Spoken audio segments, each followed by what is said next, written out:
when I watch fights at home, when I just watch them, I don't sometimes know who really won because I'm not totally paying attention. Maybe I get a text message from my friend. Maybe I'm talking to my kid.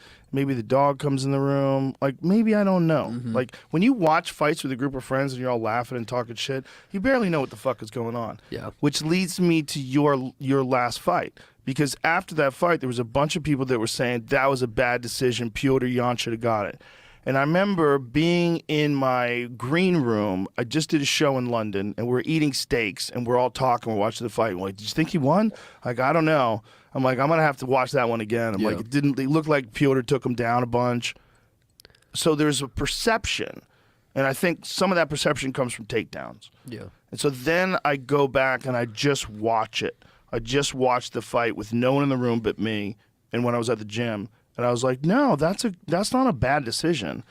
You know, there was one round to you in the beginning, second round to Yan, third round to you. If you look at damage done, you look at overall strikes and impact, you landed more. He definitely took you down. Yeah. But how much was done with that? That's the thing. It's like, what does that count for? Like, I know there's a sort of subjective element to how that gets regarded and what's good and what's bad, but that was not a bad decision. It was a very fucking close fight, a very good fight. But I felt like for you that was going to be that fight where we'll see. Yeah. You know, we'll see how you hang with the cream of the crop because that guy's the best. Yeah. Fuck yeah. All the people that were saying, not all of them, a lot of the people that were saying it was a robbery were the same people going into that fight saying I was going to get smoked. So they fucking hated the fact that it was even close. So, but yeah, I rewatched the fight a bunch. First round, I feel like was the round that was controversial. Some people were saying it should have been 30-27 Yan, and those guys are just fucking the haters. Those guys are hot. Because the third round is clearly mine. I cut him bad and hurt him. The second round, he won, but I did drop him. Technically, I dropped him. He cracked me, didn't drop me, but he did more damage on the second round. The first round was the one that was the most like up in the air.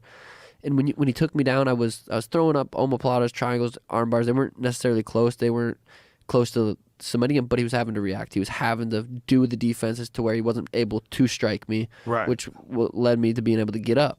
So, and then when I did get up, I was clearly landing the better shots. But yeah, a lot of people, they just hated the fact that I skipped the entire top 10, went to the top dog, and you know, I got to answer a lot of there was questions about, you know, cardio, can I even grapple, because I hadn't really grappled yet in the UFC.